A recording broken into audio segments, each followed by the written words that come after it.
welcome to the EST Hangout. This is the EST Hangout, and today's guests are...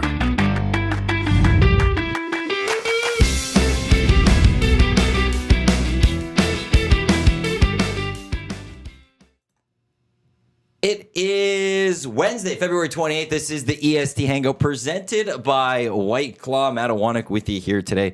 Still trying to get used to that intro, but we got it working today. But it's very awkward in this room as we sit silently for like 20 seconds because our mics are hot. Joining us today, back on the Hangout, it is Doug McLean. Doug, thanks for coming back here. And joining us for the first time, he's the head coach of the University of Alberta Pandas basketball team. Nationals coming up next weekend. Here in Edmonton, Scott Edwards with us. Scott, thanks for stopping by with us today. Thanks for having me in. This is going to be a fun hangout, I think, today because we get to talk something we don't fully talk about, which is, well, one, we talk a decent amount of university sports, but getting into the women's basketball is going to be great. The Pandas, you guys were just out in Vancouver, you were saying, in the area for Canada West Championships this past weekend. We were. Fortunately, losing in the final, but what was it? What was it like? And getting to the final is still pretty good, great accomplishment. Yeah, I think that the idea of playing as many games as possible that week was important to us, just because there's such a break between the end of conference play and nationals. I was worried if we played one game lost, that we'd have one game in a month basically before the national championship while everyone else is ramping up. So kind of win or go home, my idea for that tournament was pretty fun for us to kind of live and experience that to get ready for nationals. And yeah, made it to the final, but that didn't go so great. So regroup for next week. So there's no playoffs or anything like that?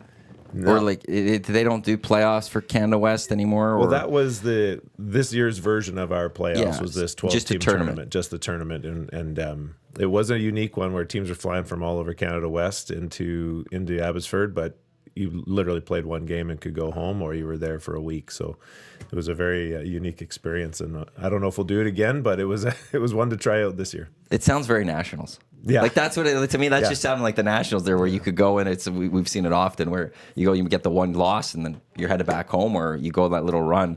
Yeah. Is it weird not to have playoffs then? It was weird. I mean, I've been at U of A long enough that I can remember best of three series in divisions and all these rivalry games, which were a lot of fun in those series. And I think if I'm listening to my colleagues correctly around the table at our meeting on Friday, that everyone wants to get back to that. So we'll see what the league decides. But those best of three series, and what I think everyone missed was just home playoff games. Yeah. More than anything, rewarding teams like Saskatchewan, who wins our conference, goes 19-1, wins Canada West, but it's not on their floor. They're in a neutral site. Couple of parents there, that's it, instead of what would have normally at the University of Saskatchewan been 2,500, 3,000 people at that game, which I've played in there too, and that's a lot of fun. And so not getting home playoff games was tough, but it was a unique experience for sure. Is there a reason why U Sports does their playoffs all differently across sports? Because hockey does the playoffs, is it because of just the style of the sport? Do you know? I don't know. I mean, and you might have a better perspective on it because, hockey's basically remained the same. They haven't changed best of anything. three. Football's the same. It doesn't change. Yeah. Soccer's stayed the same as far as I'm aware. Volleyball's got playoffs. Volleyball They've got does. the best of threes until I think the championship where it's a singular They do. day. It just seems like basketball just year after year just sort of clawed it back. And I don't know if it's been travel, if it's concern about... cost factors in, of course, too. But my suspicion with basketball is that, it's the one sport that they've just kept adding schools into. So in my time, we've gone from a 12-team league to a 17-team league, and so trying to accommodate the newer teams and the more teams in the conference, and then you can't play everyone in regular season with that many teams because they won't up the number of games you play in conference play. So got to figure out a playoff system that you can kind of get some crossover, and I think that's probably been part of it. And just like basketball, everyone kind of looks at the estates and sees that 64-team tournament and thinks that's really fun. And the conference tournament style. The conference tournament style. Neutral site, everyone comes out. It seems really fun on paper, but then you go to a gym and there's 100 people at a national or a Can West semifinal game, and that's really tough when it's just the families watching, right? So, and that happens in the U.S. too. That's a bit of a myth too, that it's like every game is a zoo. Well, not really. I mean, early conference tournament games are not going to be busy. Yeah. And it's, I mean, you look back and you would remember these days too. I mean, when you'd have hockey at Claire Drake and basketball at the main gym and people going back and forth and just, I mean.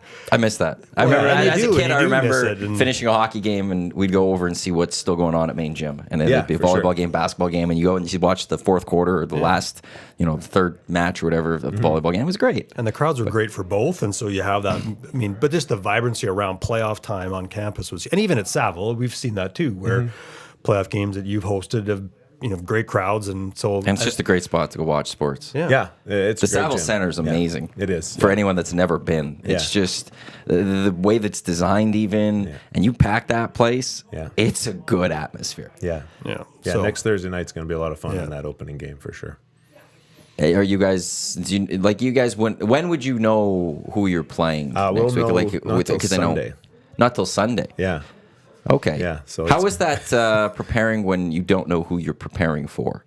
Yeah. Right now, I mean, we've never had a week off before nationals, so this is kind of neat having some time. Our athletes have had to rest for a few days. Hopefully, they look a little chipper than they did Monday when we landed. By the time I see them tonight, just a few days of kind of dealing and working on our own things, and probably have to look back at that SAS game and admit some things that didn't go well and work on that this week. But without an opponent, it's mostly just kind of just getting confident and running through some stuff that we need to get better at. And then Sunday we'll start getting ready for a formal opponent. Before we get to the Nationals, actually, which is next weekend here at Edmonton, take us to the season. Well, how was you guys a competitive team this year? As we've just said, got to the Canada West final of the championship game of the Canada West. How was the season for you with the Pandas? An interesting year for sure. We attempted to create the toughest schedule I could possibly make for this team to get them ready. I tried to hunt every team I could in the country who I thought might make it to Edmonton. Either bring them to Edmonton for tournaments, or I went out to places to play. Like we played Carleton and Victoria just because their coach and I. We didn't play at the Nationals last year. They won it. We came third.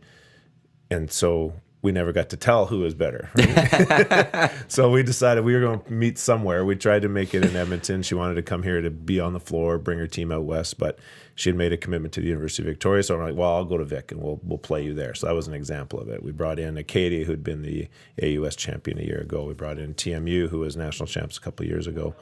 To Edmonton, brought Fraser Valley, who's actually qualified now, come back. They came up. And so we had a very difficult preseason, went 7-1, feeling really good. And then we start the conference season and lose 2 to Saskatchewan. Pretty tough form that Doug got to call. Lost by 3 in both of those nights. So I know we can play with them. That was important. And we had kind of an up and down conference season, honestly. We went 14-6, but we played... I think we had the toughest schedule in the conference this year. Of that top 6 teams, we played 4 of those 5 other teams beside ourselves in conference play, and I don't think anyone else had to do that. And so I do believe that those losses helped us because all of them are really close. They're less than 7 points. We were in competitive every night we played this year. We never lost a game this season to someone who wasn't ranked in the top 7 in the country. So we're... on that verge team, but they've got a couple of big wins, but it was great to qualify on our own for nationals. I think it felt really good to get to that Can West final and upset Calgary, who had finished ahead of us in the quarterfinals, and then got to beat Victoria, who had upset UBC. And so there was a few things there. It was nice for us. And I just think qualifying really just adds that level of confidence for our athletes that they can go to the nationals and really compete well and represent our school and our city well in this tournament. And I mean, obviously they got big goals around winning it, and that's definitely the main thing. And I would probably say for our school, let's just get through Thursday, win Thursday, so you're playing on the weekend, and hopefully those crowds keep coming back out. So they're I know they'll be excited. They were very tired the last few days, but I know they'll be excited by tonight. Because how many games again this past weekend? We had played 4 games in 5 days against. That's just incredible. It's playoffs. It's high intensity. This isn't just. Let's go have some fun for a couple of days, and take it easy here, take it easy there. Right. You win or you're out. Yeah, and the league was nice enough to give us a day off in the middle of that, but the day off didn't really help. That's not enough rest. So, I mean, we made it through it. There was no complaining from them. They were excited to play all those games. I hope it'll help us, be a little grittier when we get to the national championships next week.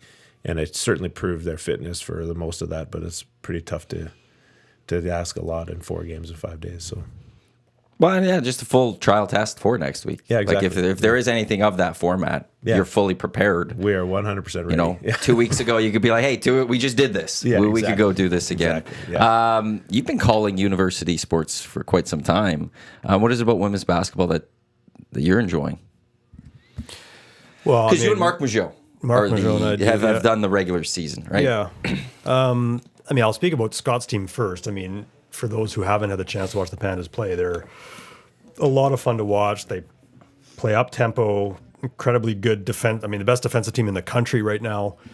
So they do not give up much, and they'll press, and they've got quick guards that can cause all kinds of challenges and big posts that cause issues in the paint. They're a lot of fun to watch, and deep. I mean, that's always been a hallmark of your teams is tons of depth, which will obviously served you well this week, and it'll serve you well heading into next week as well.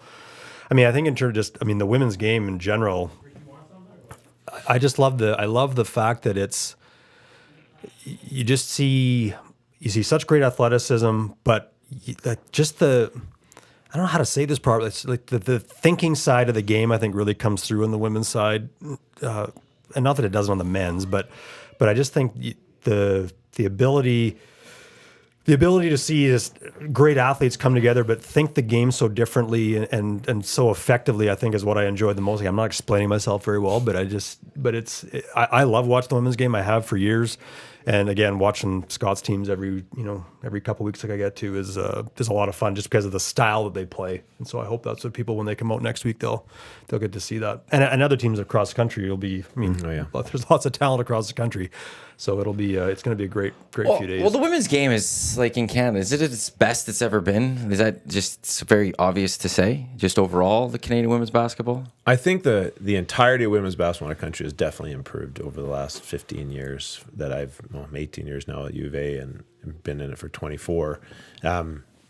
Even just the trickle down, like the national team has improved because the youth development has improved in every area of the country. I think Canada Basketball has done a great job being leaders and building infrastructure to help and support coaching development and youth club developments in different pockets of the country that have allowed the athletes to enjoy the game better, and I think they're better coached in youth sports, so they're enjoying the sport longer and they're getting through it and seeing the possibilities going forward. There's a ton of young women playing NCAA basketball. Unfortunately for all of us, we don't get to watch them play every year, but there's a lot playing down there, and that's great for the development up towards our national team program. And I think youth sports is the best it's been. Yeah, the quality of the games that our fans are going to get to see that they're going to show up here next week is really impressive. There's some athletes on each of these teams have qualified already that are just so fun to watch, and the level of coaching is outstanding. So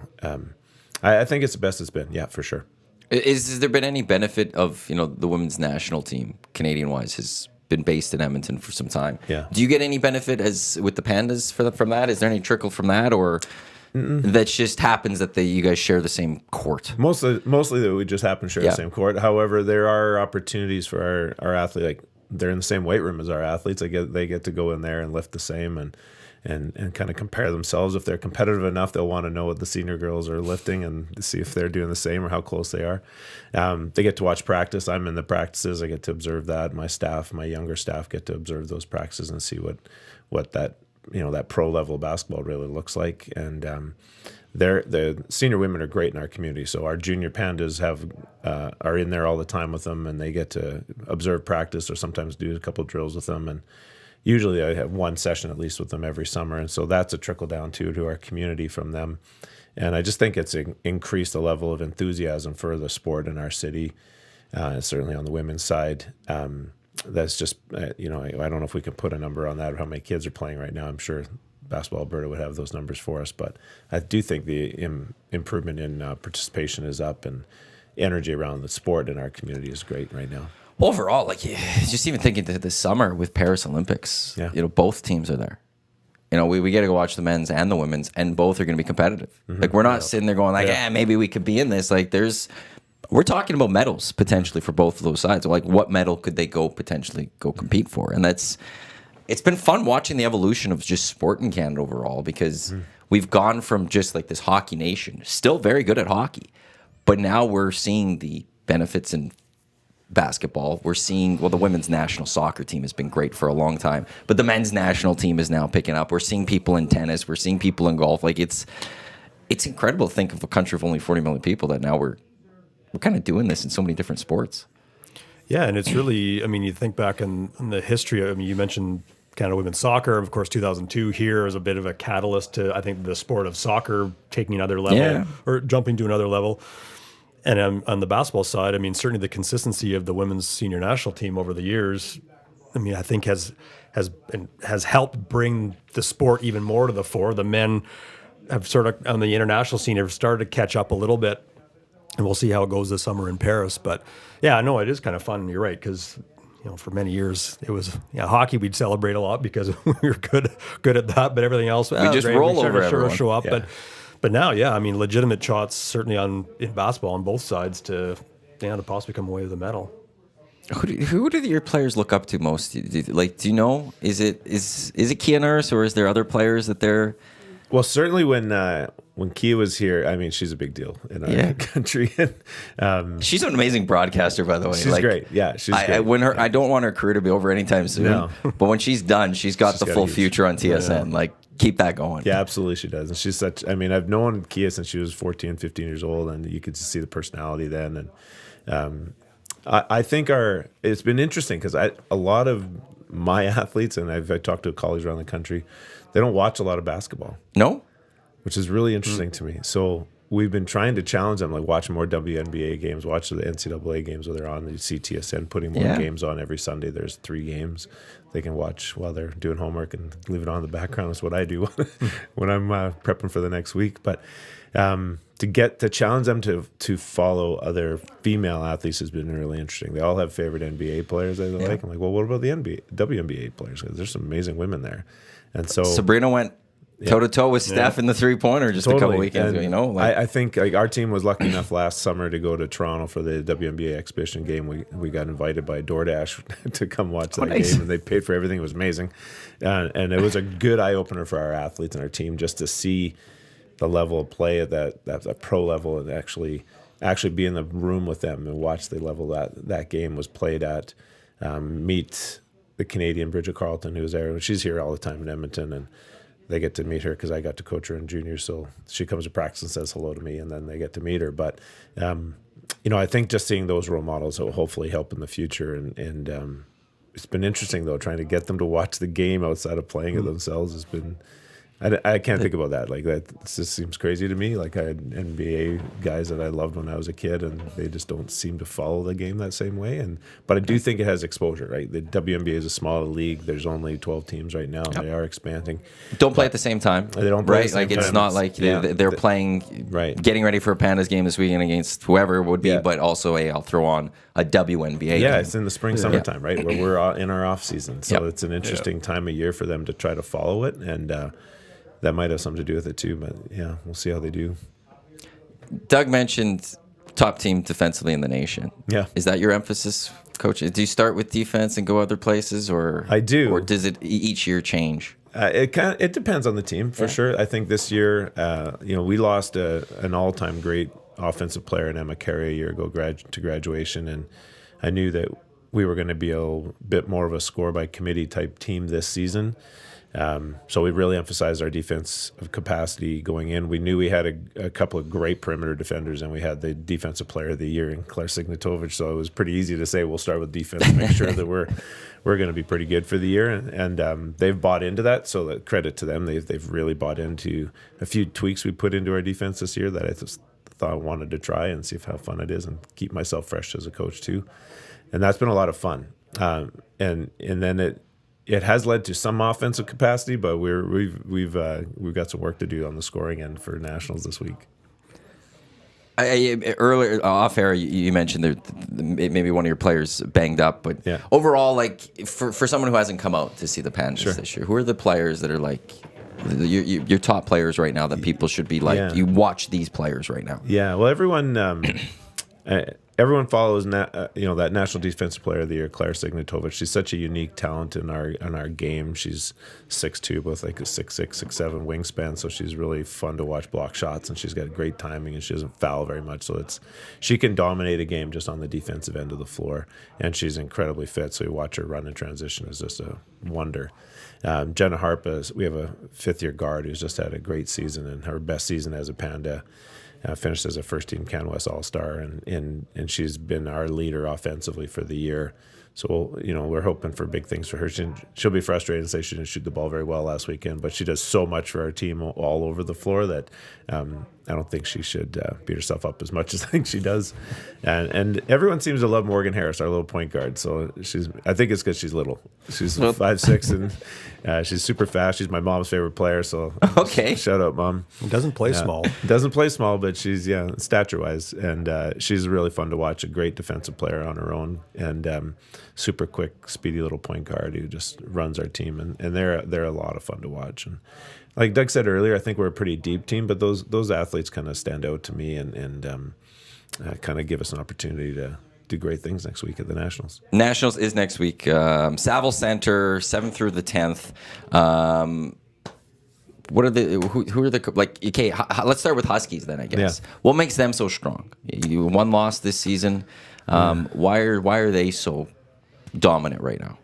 Well, Doug, you called the games. What did you see from them early? Well, you know what? I mean, that first game, frankly, you guys dominated them for 3 quarters. Mm-hmm. You were all over them, but the thing with them is and it probably comes from they just had a long run of success. You could just tell that they were just patient, and it wasn't like suddenly you guys fell apart in the fourth quarter. But Saskatchewan just sort of kept coming, and they're poised, they're patient, they're deep as well.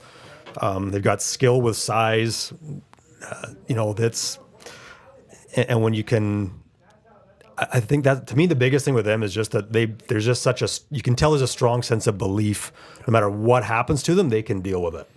And in those early couple games, that's certainly what, because again, on night 2, I didn't do that game, I was away, but I mean, I followed it, but you guys, same thing. You guys played extremely well again, and then just fourth quarter just couldn't quite stay. Yeah. And as they came, they just sort of kept chipping away. And so that's to me, the biggest thing is that talent's one thing, but that poise to just deal with whatever comes at them is, to me, the thing that makes them very unique, and has for a while now. Yeah, and I would agree with that. That sustained excellence that they've produced has led that confidence in all their athletes. Doesn't matter what year they are. They come in as freshmen. They just sort of look like third years on other teams. So credit to them and their program. The times that we have beat them over the last few years is usually nights when we're, like you said, that Friday even, but we were able to sustain it throughout the entire game, and that's like where Ken West final last year. Ken West, they're just a really poised team. They execute what they do really well. They understand who they are. I think more than any team in the country, other than maybe Carleton, they just have a belief and understanding of what they do well, and they try to stick to that. And so, to beat them, you've really got to play well. And they know that too, which is interesting to watch. Is that a team you want to meet again at the Nationals? Like, is this one you want to beat them to be the champs? Yeah, heck yeah. You don't want to miss them. I don't want to say you won the championship without playing the best other teams. I don't want someone to upset them before we had the opportunity. I'd like to play them again. I think we could do a lot better than we did on Saturday or Sunday afternoon for sure, and prove to ourselves that we can play with them too. Carleton's just a great program, aren't they? Like, they're consistent, like, for consistency, because, like, a lot of people know on the men's side just how dominant they've been, and the women's side, they're doing things like they've just got it figured out basketball wise over there. Yeah, I haven't. I mean, I'll confess, I haven't. I mean, other than following their women's, I haven't seen them yet. So, I mean, assuming everything, well, they'll be here next week for sure. So it'll be fun to watch them play. And I mean, like you said, I mean, the men's program, although men may not get to nationals for the first time in. Well, they're not making it. Yeah, they're not. Oh, really? Yeah, so they're first time in 22 years. Yeah. Oh, having a little bit of struggles this year. First time they haven't been in the. Well, they were out of the top 10 for the first time. I did the math. I ran it back since 2000, I think, a couple months ago. Like just after Christmas was the first time they were out of the top 10 since 2000.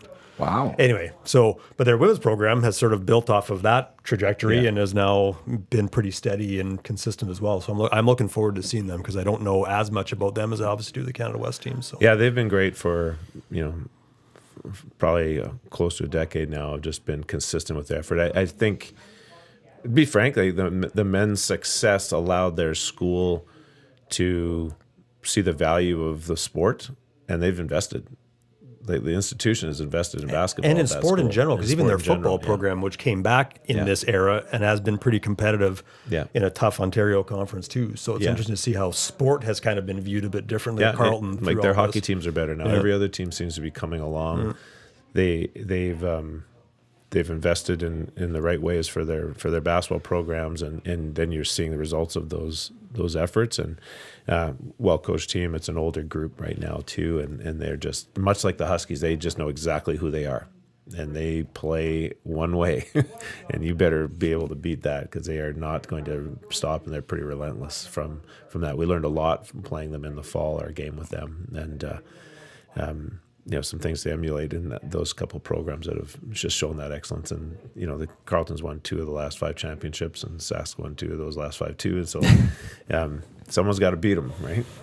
Hopefully this year, hopefully that comes, and hopefully it's that home team that's doing it. Let's hope. Do you get to watch a lot of other conference games? Is it easy to watch them? Do you have time to watch a lot of them? Or yeah, I do. It is easy for sure. I can get every single game across the country and watch it online. Every conference streams all the games, so that's easy to do. Just buy a pass for each conference and watch the games on demand. But I also have access to all the games afterwards, and they all get cut up and watched. So I do have a pretty good sense of everybody across the country already, and that's been nice. That's certainly an evolution of technology. It's allowed us to do that. Back in the old days when I used to get videotape sent to me 2 weeks before our games, it didn't really help with prep. How was it coaching the team this year, knowing you're already at nationals? Like you've we've had Connor Hood on the show in the past, saying that and you've mentioned it, you want to get in like by earning it, not just because you're hosts. But how was it difficult at any point where it's just like, okay, we're already hosts, but maybe we're playing like we're already hosts or something? Or it was a struggle for some decisions we made around the team throughout the season, trying to keep the whole of the season in perspective. One of them being like the scheduling we did early, so I probably overwhelmed my team with the quality of games we had in the preseason, where you would normally try to find some games that are not guaranteed win night, but pretty close to guaranteed win night, just to get some confidence going. And we did the opposite approach to that, was try to make it as difficult and as emotionally, physically taxing as I could. About mid-November, I regretted it, but I think now they look back, I think it's probably really good for them that they went through those things. And but there's certainly decisions we made around athlete health that some athletes have missed games here and there or diminished minutes on some nights that I felt like we just needed to think about what would happen if we kept playing them through these little injuries and they get to March and they're too beat up to play.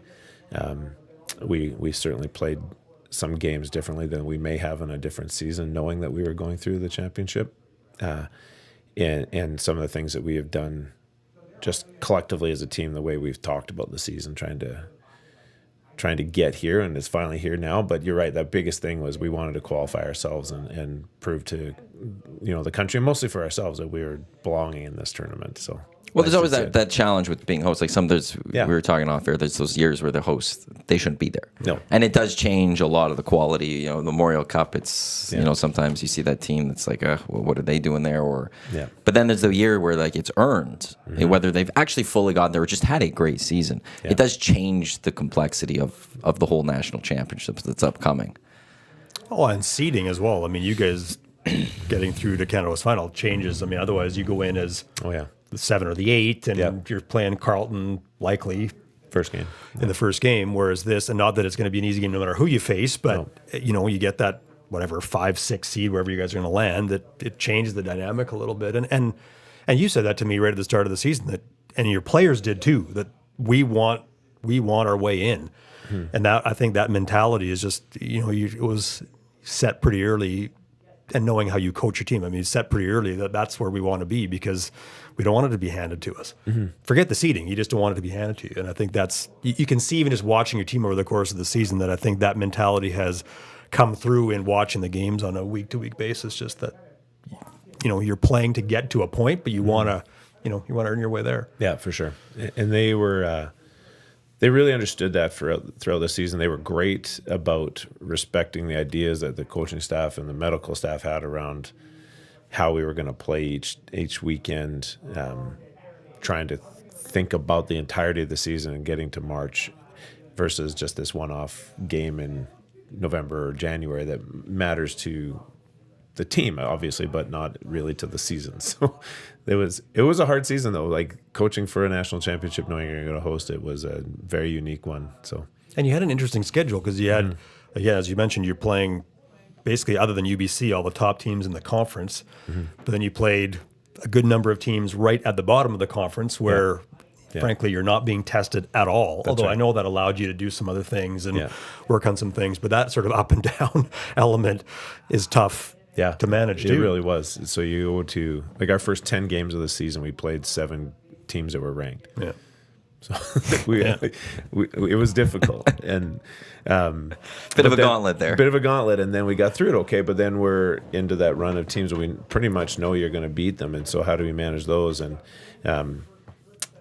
it was maybe hard on some athletes who weren't getting the minutes they would have liked in some weekends, and then it's more minutes on those weekends where the scores are a bit wild in between and confusing otherwise. Trying to get everyone on the same page, understanding what your role is on the team has always been it will always be a challenge in any sport, and certainly when you play a top end and low end like that, it ends up being even more confusing. So a lot of conversations, a lot of talk this year.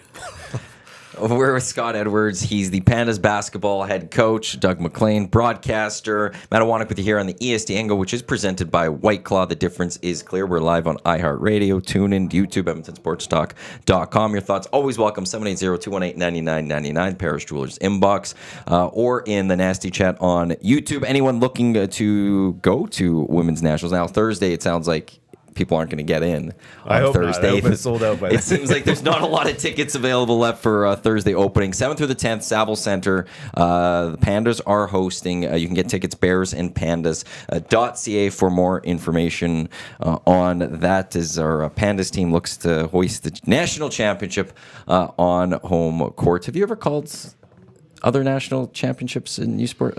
Or will this be your first? We did men's 2 years ago when we had it here. You called those? Yep. Okay. Did those. I've done some Canada West champ. I mean, Hardy Cup football and, some Canada West hockey years ago with Stauffer and stuff. So, which was entertaining unto itself. But, so. And Dusty? Things. And Dustin, too. You know what? Or did you not? Did you call games? I did do games with Dustin, too. I'm trying to remember if he and I did. We might have done some playoff games, too. I'm trying to remember. I did hockey with Bob, Dustin, and Corey Graham. So, CG did it. I forgot CG did that. So I did it with all 3 of them. But so I must have called playoffs with maybe all 3 of them. I'm trying to remember. So, but just second national championships for you. Yeah. That'll be fun. Oh, yeah, it'll be great. No, I'm looking forward to it. It's gonna be really you could watch them if you like Thursday if it's sold out, which sounds like it's going to be very close to being sold out. CBC Gem, CBCSports.ca. You can watch it online. All the national championships of our U Sports is available. Which and that's like they announced a deal just a few months ago, U Sport with CBC, where they were going to put a few more games on pre-national championships. Did that resonate with you at all or anything? Because I'll say for me, it was great just knowing that it's a little more accessible to watch some university sports. I watch the States. I love NCAA football. I love NCAA basketball. Yeah. We can watch a lot of that. Yeah. But what about our sport? What about Canada? Yeah, exactly. How did you feel? Yeah, I like that for our fans and families that get to watch their kids play across the country. I think it's kind of neat if they get more games out there, and it's more exposure. Anytime that young athletes are watching our kids play at home, I think that more energy will be created around every one of our sports, and you give them some heroes to look up to, right? And so lots of little girls in the city playing basketball that if they have the opportunity to get to meet and hang out with the Pandas and get to watch them play, whether it's on TV or live, then they build those relationships and build those heroes. Like these athletes are playing for 5 years in our community. They're here for a while. So opportunities. It's like if you are a 10-year-old athlete just getting into basketball and you fall in love with our little point guard as a rookie, you're gonna watch her for 5 years. You're gonna be just about playing with her by the time you're finished junior high. So someone to look up to. I think those opportunities are great. And if we're online and that's mostly where people are watching their TV right now anyway. That's where people are watching us? Yeah, exactly. Then those opportunities that we're really grateful to CBC for putting those on. So that's a huge step for us. Well, esports just in general across the board, it's great sports. whatever sport you want to watch, whether it is soccer, whether it is football, whether it is basketball, hockey, volleyball, whatever it is, like we've got just amazing athletes in our country. And it's weird because like I don't want Canada to get to a point where the NCAA with how much money is involved with it. And it becomes athlete then student, not student athlete. In Canada, it's very much student athlete still. The academics matters a lot. But it'd be nice if we could find a way in this country just to get some more exposure presented on this sport that brings it up just a little bit more. Because spending a Friday or Saturday night at the Saville Center or Claire Drake, like, it's a blast. And it's very affordable. You know, like you could do it for a very good price. Well, that's what I wish. I mean, people will come out next Thursday, and it's going to be packed. It's going to be loud. There's going to be other U of A teams there with all kinds of costumes, and it's going to be crazy. But what I wish people would realize is that they can come out and see that and know that you can have that every weekend here. It could happen all the time here. There's nothing. I mean, yeah, I get the importance of a national championship is different than a game in November, but you can have that same atmosphere all the time. It's just committing to it. And again, I think it starts with there are a lot of students that love coming out to games, but I mean, it's a campus of close to 40,000 students. Like, there's no reason why we can't. And hey, I worked it. I know the challenges of trying to make that happen. Yeah. But I just, that's the thing I wish would just click in people's minds, that you can, especially with the students, like you can have that atmosphere every weekend if you engage in it and really want it. We just need to find a way to bring out Stoff more. Stoff will bring the crowds. Oh, yeah. We promote that. This is the Pandas this weekend's got Bob Stoffer in attendance, and everyone's going to come to watch the game with Stoff, friend of EST. So, it's a lot of fun. Just going to that. I've talked a bit on this show a little bit at times. I even went to the Canada West final for the men's volleyball last year, and it was a packed Saville Center, and there was other, I think football players were there dressing up, and it was great. Like, and then when the Saville Center is full, it's there's a vibe that goes in there, and Thursday's just going to be that vibe, which your players are going to be feeling that, I'm sure, as they take to the court. Yeah, they are. Yeah, you're right. It's a great building when it's full. It is a loud place. That volleyball match, we were on the road and got back just after it ended, apparently, and missed the excitement of it. But even just our men's nationals a couple of years ago, and for the first big, big championship that we hosted, I just think it's a great place to watch sports. And this is such a good sports town. Like, I know people get behind it. And you're right. University sport is a great product, and there's always been struggles on campuses to get people, as the schools get bigger. MacEwan's getting bigger and bigger all the time, and we're not getting any smaller. So sometimes as you almost get to a point where there's a tipping point of too many people, so they don't see all the things because they're all so busy doing a lot of other stuff. But there's a great opportunity to get out and support. Some, like you said, I don't want us to get to the NCAA level either, where I'm coaching athlete students. I think getting booster money involved and having to pay players, like. Yeah, but it takes. There's an innocence still a little for bit sure. With youth sport, There right? absolutely is, and there's a conference championship game on Sunday afternoon at 2:00, and I get up, and here's the three of my athletes in the lobby doing homework at 8, and there's a couple of Saskatchewan kids on a different part of the lobby doing homework, and that part of us, we all get it. They all live this every week. They got to fit the time in when they have availability of it, but it also is a reminder for everyone around. Like, these people are working very hard in a lot of different areas of their lives, and working very long days. They're doing a lot of school. They're traveling. They're playing their sport, and just representing their institutions and their communities really well. And so I don't want to lose that part of it, but it would be nice to see some more people coming out and enjoying it on a night-to-night basis. But I think that's such a hugely underappreciated part of this whole thing, because I know the first broadcast I ever did, I ended up I was on the bus going to Lethbridge to do the games down there. And I had no idea, hopping on the bus, what to expect. I didn't know. It was dead quiet the whole way down because everybody was doing homework. Mm-hmm. And even on the way back, it was a little different. I mean, movies on and stuff, but there's still, I bet you half the athletes on the bus on the way back were doing homework too. Yeah. And that was just it's not that I didn't appreciate that before. I don't think I appreciated the depth of that before, that, they have to find time wherever they can to try to get their schoolwork in. I mean, I was a student and doing other stuff too. But I wasn't playing basketball. But I mean, that was a lot of work on its own, let alone with the commitment they have to do with weights and film time and practice. And so I think that's just such an underappreciated side of things. I know the work that I do internationally in university sport, we talk a lot about dual career, sort of framing it that way of the career as an athlete, and there's a huge component of that, and the career as a student and where that's gonna take you. So I know for FISU that's a big thing for us, but I mean, you live it and see it every day. And again, I know for me that bus trip to Lethbridge was extremely eye-opening for me. Yeah, it makes my life on the bus really boring because no one wants to talk to me. That's right. So I've had to entertain myself in other ways, but they are extremely committed to what they're doing, and it certainly makes it easy to do reference checks for them when they're getting out in their work world, right? When they're finishing their degrees and they're ready to go off in whatever field they're going to do. When I talk to business owners or hiring committees or HR people who want to talk about hiring student athletes, you should hire a student athlete for every position you can possibly fill, because these people have great leadership skills. They have great ability to follow directions, and they'll challenge, but not overly challenge. They're bright. They're committed. They know how to time manage. They can handle ups and downs of a day to day really well, and they're just phenomenal people. And when I talk to people who have not ever worked with student athletes in the past, or just looking to hire somebody who's a fresh graduate, they're blown away by the things they learn about what their lives have been like for those 4 or 5 years of school, and who they've become because of that. And so, they're always great employees. So anyone looking to hire a Panda in the future, just give me a shout. They're ready for you.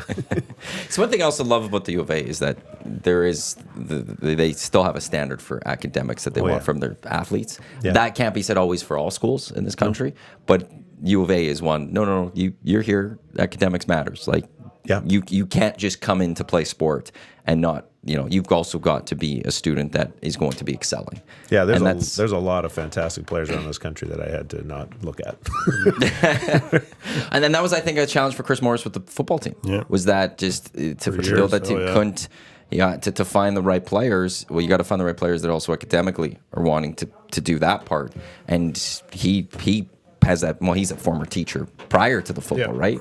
So it's a nice standard that I love that the U of A has, because there is an athletic excellence that university has had for a long, long time. We can talk about the Huskies. The University of Alberta is a top athletic program too.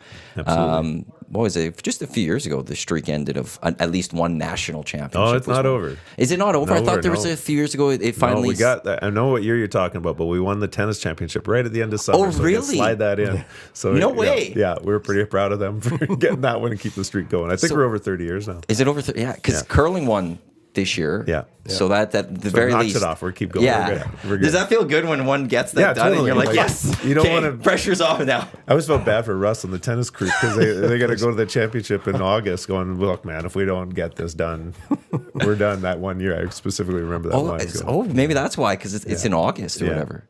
I would have just figured that's next year. Yeah. Oh, well, thank you, tennis program. Exactly. I thought it was over. Yeah, I was pretty happy for him. What a streak for that. That's the University of Alberta. It's just now over 30 years, at least one national championship banner being hoisted. When it comes to basketball, that you joined the Pandas, is that correct? 07. 07. Like in the NBA, we've seen the complete transition to the three-point ball. Mm-hmm. Have you seen a transition in university sports at all, or is it still been kind of similar basketball that whole time? No, it's definitely changed. Yeah? Yeah. The even just the strength and conditioning for our athletes, for the depth that they're shooting threes at. Like, we've got a rookie this year who finished in the top 3 in the country in three-point shooting percentage, and she'll shoot Steph Curry range in practice, just practicing and getting comfortable shooting at depth. And that has definitely changed the game. There are some schools and styles of play, which I love about basketball, is there's so many different styles of play that you can watch. Some teams that almost refuse to shoot anything but threes. That's the way that they're going to either stay in games, and some nights it's great and they can go and upset some really big teams, and other nights they're that's living by the sword, dying by the sword. Exactly. Very much. And those coaches understand that, but that's what they got to do for that particular season, or that group of athletes that they have currently. But the three-point shot is over. My time has certainly evolved, and even if you just look at the record books now of there's some great shooters that have played for the Pandas through the 70s, 80s, 90s, but they're nowhere near the record books on three-point shooting anymore. It's all kids in the last 10 years. Do you like this transition to 3-point? Because I know, like Paul Sir, Yeah. he hates this new basketball a little bit compared. He wants the old rough and tough basketball and stuff. Where are you with the new basketball? Kind of a balance. I think we've always tried to play. Like, I really believe that forward play or post play is still where you're going to win a national title out of it. And that has not really proved different in women's basketball. There hasn't been too many teams that haven't had a really quality forward that have won a title. So certainly the post play is still in there, but you have to embrace the future a little bit too and say, like, this is the evolution of how kids are training. And so they want to shoot more threes, and taller kids are stepping further out on the floor, and they see some athletes that they can emulate. So that's kind of the way the game's going. And I kind of agree with Paul to a certain extent. I'd like to see some more forward play, but 3-point shots here to stay. Well, Steph Curry's changed basketball. Like, Totally it was has. him. Which is, like, you think how many athletes could ever say that? You completely changed the way sport is being played, and he gets to go do that. And I lean a little more towards you and Paul with that too. It's like I'm a Laker fan. Okay. And I remember when they beat the Celtics in Game 7. I think it was 2010. It was a tight defensive game. It wasn't like 110 to 107 or something like that. It came down to the end, and every basket mattered. And it wasn't going to necessarily be a three. It was, you got to get into that paint, and you got to find a way to score or go to the line. Mm-hmm. And it was just, I don't know, the anxiety I had watching that, and it just was a lot higher because it was, they missed the shot, like, oh boy, like that. It was just so hard to get that basket. I don't know. There's just something about that former game that I do kind of miss.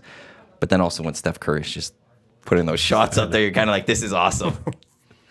Well, you get to watch like Caitlin Clark right now, or Sabrina Ionescu, who took on Steph in the 3-point shooting contest. Those women are phenomenal shooters. Well, Caitlin Clark setting the record from the logo. Yeah. Right? Yeah. Like, it's just the way she went about setting her record. Just, I can't wait till she's in the WNBA. Yeah, I really hope that she's that Steph for our game. And all these little girls grew up watching her. She's a phenomenal person. She's a great passer. She's a great teammate. Her first comments, even after setting that record that night, were all she cared about was the team success. And she contributed with scoring right now, but she's also had like 12 assists that night. So it's not like she's only shooting the ball.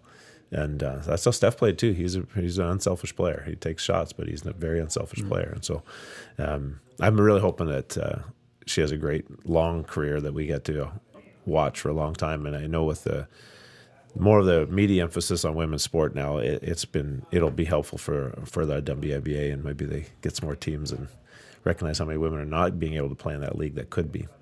Caitlin Clark, like, she also the big star was Paige Beckers. Yeah. And then now she had her season-ending injury with Kentucky a couple of seasons ago and wasn't there. But then also Caitlin Clark came onto the scene last year, having the March Madness, Final Four just blowing up, and it's been fun to watch and just seeing, actually, like, I don't know, the WNBA, like, hopefully it can grow and it can keep going. And hopefully Toronto can get a team, because if it's coming to Canada, it's going to start for sure in Toronto. But it's also just been nice to see the growth of the NCAA side of that, where it's a full 64-team March Madness tournament, just like the men's side. Yeah. They didn't have that a few years ago, and it's nice to see that down there, UConn was the program. But they haven't now won in a number of years a national title. And just seeing how the women's game down there, which I would then say would probably be similar here, there's been just so many more women playing it, and parity has kind of settled in. Mm-hmm. Is that fair? There's a little bit more parity across the board? Absolutely. Yeah. There's probably 8 to 10 teams that could win the title this year. South Carolina's most likely going to win it. But I think one of the things that's been really nice, maybe Doug will speak to this too, about this, the continuity of the players on the women's side in NCAA makes it easier to follow now versus the men's. Like, I have no idea who the best NCAA men's basketball players are right now. I couldn't tell you. The kid from Kentucky seemed to have a good game last night. Apparently he's going to get drafted. I have no idea. He's going to be there for a year. Yeah. Maybe he's been there for 2. But Caitlin Clark's been at our school for 4 years and should probably stay for another one. Brink from Stanford has decided to come back another year. Like, I think Becker said she's coming back. Becker's coming back. Like, there's all these athletes that have stayed in their programs, and even though that the transfer portal has allowed the teams to move around, the names are still there. Yeah. We could follow the Van Lith that'll go down to LSU after playing at Louisville, and all these great players that stay in the game for 3-4 years versus the men who are usually leaving after a year now, and we kind of lose them. And I'm a big Duke guy, and I have no idea who's on my team right now. Duke guy over here too. All right. Me, we'll you, be friends for life. Yes, There you go. we'll love that. Yeah. I hope John Shire's the right coach. I think he is. Do you? Yeah. I believe in John. Because it's just whenever you pass the torch from a legend like Coach K, it's just like, well, no one's ever going to beat that. No. So can you just be good enough? Be your version of that. Yeah. Yes. Yeah. That's a tough thing for sure. What do you prefer watching, NCAA basketball or NBA pros? I would say I don't really enjoy much of the NBA regular season. Yeah. There's certain months of the year where I could probably never watch a game. I think the guys are just tired and getting through the year and trying to get ready. NBA playoffs is the best basketball you'll ever watch. But I do, like I said earlier, I find myself watching a lot of NCAA women's basketball right now, which is great because it's on TV and I get exposure for that, which is awesome. And on the men's, I haven't watched as much. I am a Duke guy, but I've barely watched them play because I just don't know any of the kids anymore. So I don't know who's left on our team. I know Roach is left, but that's about it right now. And I'm feeling like I've lost continuity with my team that I followed. And so I find myself being more intrigued by the women's game just because I know those kids. Like I know Iowa loses in the national final last year and all those kids are back other than the big post player left and went to the WNBA. And I'm curious to see how they respond and how can she get them over the hump and bring them back. And watching South Carolina just replenish their roster has been really cool to watch them, how they played this year. There's some personalities in the women's game that's been really fun. Some of the coaches are really interesting. There's some interesting stuff that happens, so it makes it a lot more fun to follow, and I find myself watching that more. But I don't know about Doug. Yeah, I'm sort of this. I definitely don't watch as much as I used to, and I think you're right. The one and done in the NCAA has changed that a bit. I mean, I'll be honest. I'm a bit biased, but if you gave me the choice of pro NCAA or U Sports, I'll watch U Sports all the time. Maybe just because I appreciate it, know it a bit differently, and I'm not just saying that because you're sitting here. But appreciate it. But I honestly that for me is where I would go. But yeah, I have a tough time watching the NBA. I just find the isolation style game that they tend to play, especially in the regular season, isn't that intriguing. The athletes are incredible. But I think part of the reason I love the women's game so much, as I was sort of saying off the top, is just you see such a good mix of the 3-point aspect is part of the game, but it hasn't taken over the game. Mm-hmm. So you still see the great penetration and incredible passing. You see the post play still have a factor in the game. And I think that mix in the women's game is why I enjoy it so much. Whereas the men's game, you'll watch a lot of games at any level. I mean, I'm even watching my nephew's junior high games, and the emphasis on the 3-point shot there. And I'm like, these kids are barely strong enough to shoot it. Yeah. And yet it's becoming such a huge part of their game. It just, to me, and yeah, I was a shooter when I played, so I appreciate that side of it, but I miss just that ability for players to see things on the floor that none of us can see, and to make that pass that you would have never expected. Not that you don't see it anymore, but you just see it far less. But the women's game, you see it more. I think there's just more of a mix of it in the game than you do on the men's side. So, well, there's a reason also the NBA added the in-season tournament this year was that they needed to try to find some sort of excitement in the regular season because, to your point, like there's a lot of points in the regular season where it's just like, yeah. They know they're in the playoffs, that they know they're not, and it's just another game or whatever it is, or there's load management and a player's not playing tonight. Yeah. But like the in-season tournament, I don't know if you guys watched much of it this year. That was great. It was fantastic. That was probably the only part I watched because the guys cared. Yes. Yeah. Like it was a success in terms of getting people excited about the regular season and getting those games going. That maybe they need to not do it at the start of the season. Maybe put a little more in the middle, getting into January to get people going for those ones. But it was, and I'm a Laker guy, so winning the title, like the in-season tournament is like the greatest thing ever in the history. Like it's the most important banner that you could win this season, I think. Well, it's going to be the only one you win this year. Yeah. So. That's why it's the most important. Who needs? Hey, there's only one franchise that could say they're in-season champs. There's only one. 100% success rate. It's true. Didn't lose a game. No, that's right. Go win an NBA title. Have fun with that. Where's your in-season tournament banner?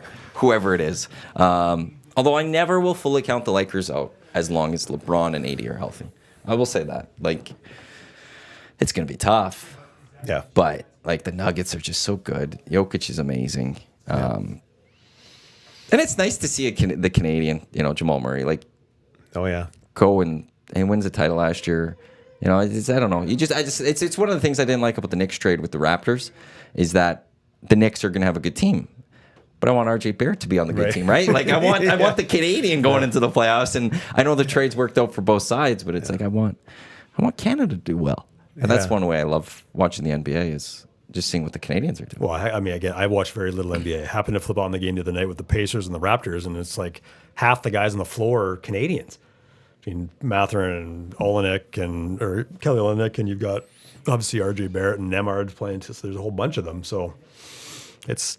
When I was growing up, it was like Mike Smrek and Bill Wennington, and no disrespect to those guys, but that was it. Like, yeah, we're gonna have NBA guys who don't make our national team for the Olympics this summer. Yeah. There's a really good chance Wiggins won't be there. Yeah, very good. He's had a bad year too, and various other things coming. But like an NBA champion, a guy who has a ring, who's been amazing with Golden State, might not be there with Canada because we don't need him. Yeah. It's a weird thing to say. Yeah, it is. Yeah. Like for me, I had Steve Nash, and I'm just trying to think who else there was. Jamal McGlure, I think was the other name. I think that was kind of it for me growing up. And now we've got lottery picks, and it's going to make this summer a lot of fun when it comes to the women's soccer team's back. They're going to go defend their golds. Women's basketball team, men's basketball team. Just fun little things to see what's going to happen. And then we've got women in the pool that do amazing things. We got some track. I'm assuming Damian Warner is going to be back for the decathlon to try to defend that. Why am I blanking on the other guy's name? He was the defender. That's right. He won the World Championship last year. I forgot. It's going to be a fun Paris Olympics coming up. This is the EST Hangout presented by White Claw, Matt Iwanyk, Doug McLean, Scott Edwards with you here. I was given a little bit of information, so I hope it's true. Actually, to a degree, also, hope it's not true. But I think there's going to be a little beef from your side of this room to my side. Okay. Red Sox fans? Very much so. Red Sox fan? I'm a Cleveland fan. I heard you're a Red Sox fan. Okay, so that makes me happy. Yeah, no, that makes me happy. I don't mind the Red Sox. Okay, well now that's not making me happy. But I'm a Cleveland fan. Although I again, same thing. Like I do not follow them anywhere near the same as I used to. But I'm a Cleveland fan. I have been forever. So I'm glad we had the Duke connection. But I'm a Yankee fan. Okay, so we're friends off. Yeah, friends completely off. But winter, you guys are fine. Yes, summer fine in the winter. and then you just don't speak for 6 months. By April, we're not talking. No, it's done, and there's nothing happening there, Yeah, and it's okay. 27 world titles. That's it for one side. None in this century, though. I noticed. Yeah, and they didn't make a single change. GM Brian Cashman is back, and so is manager Aaron Boone. Missed the playoffs, finished last in the division, and somehow everyone is back. It doesn't make any sense. Would also like to say Mark Maggio was also a Yankee fan, so true. I've got Maggio on my side on that one. Do you follow a lot of do you have time to follow a lot of the other sports, or do you get locked in? I do follow the Sox. Yeah, the big baseball guy. Baseball guy. I love baseball. It's probably my favorite sport, so I would follow that more than I do even NBA. But I'm not I would never have a second team, Doug. I wouldn't say, I like this. It's weird. I hate everyone but the Red Sox. Everyone else is dead to me. So I watch Red Sox games, and I'm pretty passionate about that. But yeah. Where did that love start? When I was a kid, I grew up on Vancouver Island, and all we got was Seattle Mariners games, and they sucked.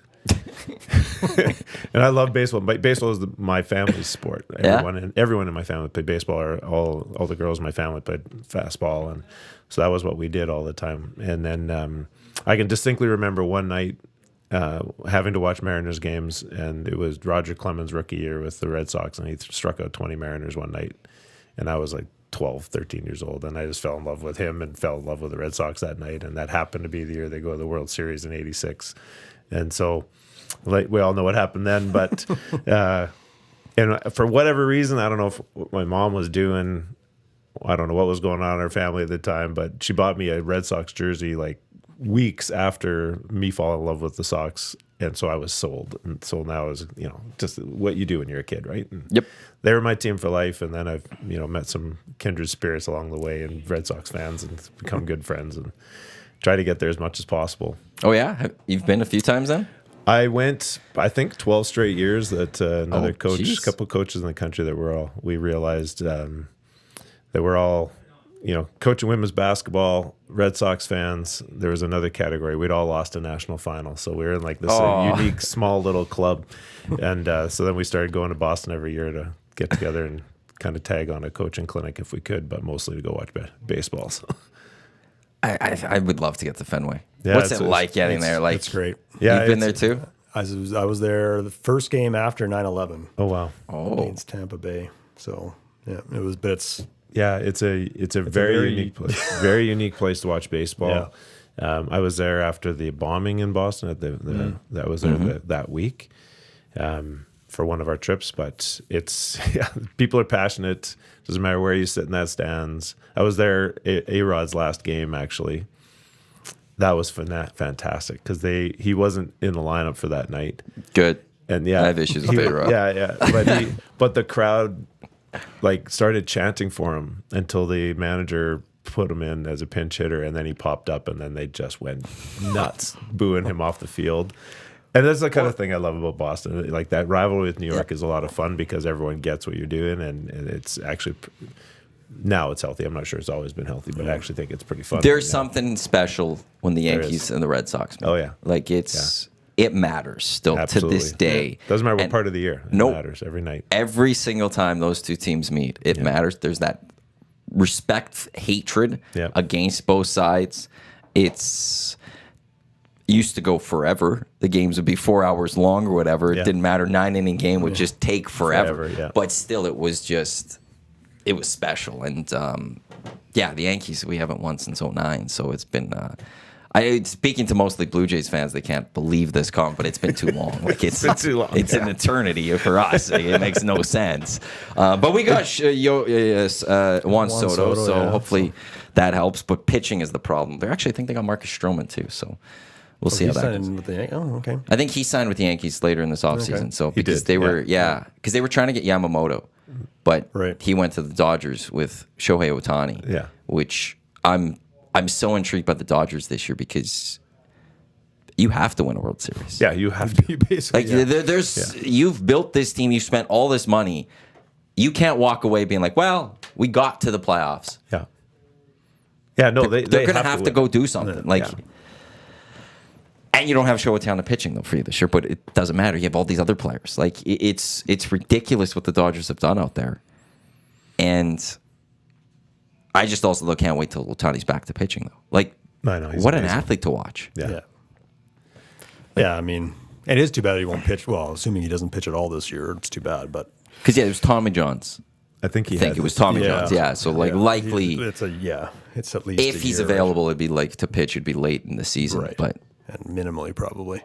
Yeah, no, it's and again, it's sort of we see it across all sports that this concentrate, especially in baseball, where the luxury tax is irrelevant, doesn't really matter. And this concentration of teams, Boston succeeded with this too over the years, although it's changed with them, and you and I have chatted about that it's a little frustrating for Sox fans as far as how they manage things. But let's trade away Mookie Betts at that time. Like that for that season, it just was like, spend the money. Yeah, exactly. Pay Mookie. You're the Fenway Sports Group. You have the money. Yeah. Pay Mookie Betts. Well, no, that's right. It made absolutely no sense. And you see it. You look at the NHL. You've got parity all over the place. You have no idea who's going to win this year. And yet we're sitting here talking Major League Baseball. If the Dodgers don't win, something fell apart. And that, to me, I'm not sure that makes for intriguing sport in the long run. But, I guess if I'm a Dodger fan, it's intriguing because I hope my team's going to win. But if I'm a Cleveland fan, knowing that we're probably not going to be all that competitive, it's not that intriguing. I don't know. It's interesting. Hockey is sort of the bit of the anomaly of the NFL. NFL's sort of an interesting one because there's been decent parity. You've seen a little bit differently in the last few years, obviously with how good Kansas City's been, but there's no luxury tax. Like you have to be within a cap. And that's exactly right. You got to go play your games. Yeah, I look at and the Chiefs have just been they've amazing. just been very good. Yeah, and I think that's different than maybe what you see in baseball, or even historically what you've seen a little bit in basketball. Although that's changed a bit too. But see, and I look at things a different way because I'm a soccer fan, and in Europe, there's clear divisions. There's in England at the start of the year, I can name probably 6 clubs that would ever have a chance to go win the championship. That's it. Out of the 20, there's 6. Strictly on budget. Strictly on budget. Like there's the money teams, and there's the middle of the table teams, and then there's those teams that are going to be relegated, and they're going to keep bouncing up and down. And one time they're going to just stay down, and they might just keep dropping. And it's a fun system for me. But then also it's like, well, I do like the parity, though. I do like the fact that when the NHL playoffs rolls around, like we had this discussion yesterday about the Flames. What should they do for the trade deadline? Should they sell off? And I was like, well, you sell off. And then we had Hernan Salas, and he's like, well, but all you have to do is make the playoffs, and you never know what's going to happen. That's right. Especially hockey, right? Hot goalie for a couple of weeks, and you win a series. Yes. Yeah, exactly. Period. And you move on. And then you never know what happens again in that one, and then that one, and that one. The Oilers of 06. Like it was... They took down the Detroit Red Wings, which stunned everyone. And then they rode that all the way, Chris Pronger, Wayne Rollison, the way Craig McTavish coached, all of that, Fernando Pisani, got to a cup final, almost won it all. And there is a beauty to that. And then, I don't know what the best system though is. Because, I don't know, it is nice when, I shouldn't say it's nice when we know who's going to be the top team, but I don't know. There's something about certain franchises being at the top. Maybe it's just the Yankee fan me coming out. I just want the big teams to. It depends. To do well. Like as a kid in the '80s, you talked about the Red Sox, and it's the Red Sox, and you hate everyone else. Well, for me, it's the Oilers, and I hate everybody else. And growing up here in the '80s, where you knew your team was going to be extremely competitive. I as a kid, I thought, well, good. The Oilers will get to the Stanley Cup final, and there's only a month left of school, so I can, there's my spring. But. And there was no salary cap. Salaries weren't even disclosed. You had no idea what teams were doing. But that, as a fan of that team, it was kind of fun. But if you were a fan of the Canucks in that era, who would scrape in the playoffs, well, the Jets were actually pretty decent for a good part of the '80s. But the Canucks would maybe scrape in the playoffs, likely not. They had the run in '82 where they got to the final, but beyond that, they weren't great. It probably wasn't a lot of fun if people were. I can speak directly. Yeah, well, I was going to say, not a lot of fun. So I now as an Oiler fan saying, okay, well, if things go right, they could win a cup this year. A lot of things probably have to come in, but it's not way out of the realm of possibility that they could do that. Is that more fun or less? I don't know. It's more agonizing maybe as a fan, but I'm not sure. It probably tastes sweeter when you win. Like if the Dodgers go win a World Series, they're going to be happy, and I'm not going to say they're not going to taste it, but again, expect. But if the Milwaukee Brewers win a World Series this year, it's a whole different. Or if the Oilers go win the Stanley Cup, there's been a lot of that has gone into this for sure to be building this, and then I think that victory is just going to taste a little bit sweeter. Well, and knowing that there is a limit to it, that this even if they win this year, maybe you could win or be competitive against, but it's not going to last for the next 3, 5, 10 years. Because it just can't. The evolution of how the cap has influenced what teams do. Don't tell other fans. Oh, I know. Yeah, but don't say that right now. But it makes it tough. And even if they do re-sign the 2 big guys, it's still going to be challenging for them to remain competitive in the long run, no matter what. And that's the challenge of the cap too. So I don't know. I don't know what system's better.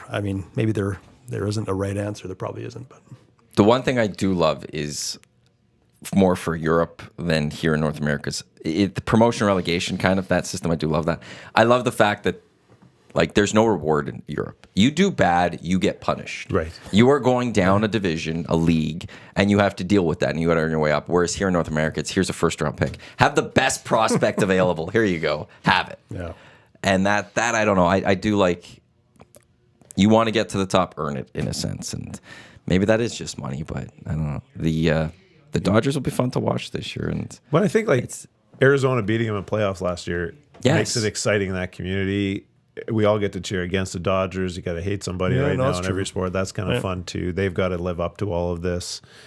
And then for the Oilers, if they go on and win it this year, there's been a lot of years with these guys, and they've been through a lot together. They've had some success. They've had some massive failures, and they've lived and grown together.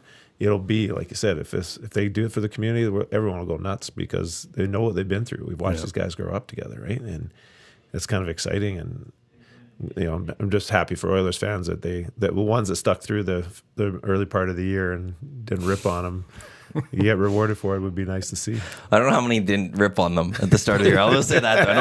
I don't know how many at the end of that little stretch we're very confident. Like, this team's got it. This team's good. Don't worry. It had to be a couple thousand left. I wasn't one of them. Maybe I wasn't one of them.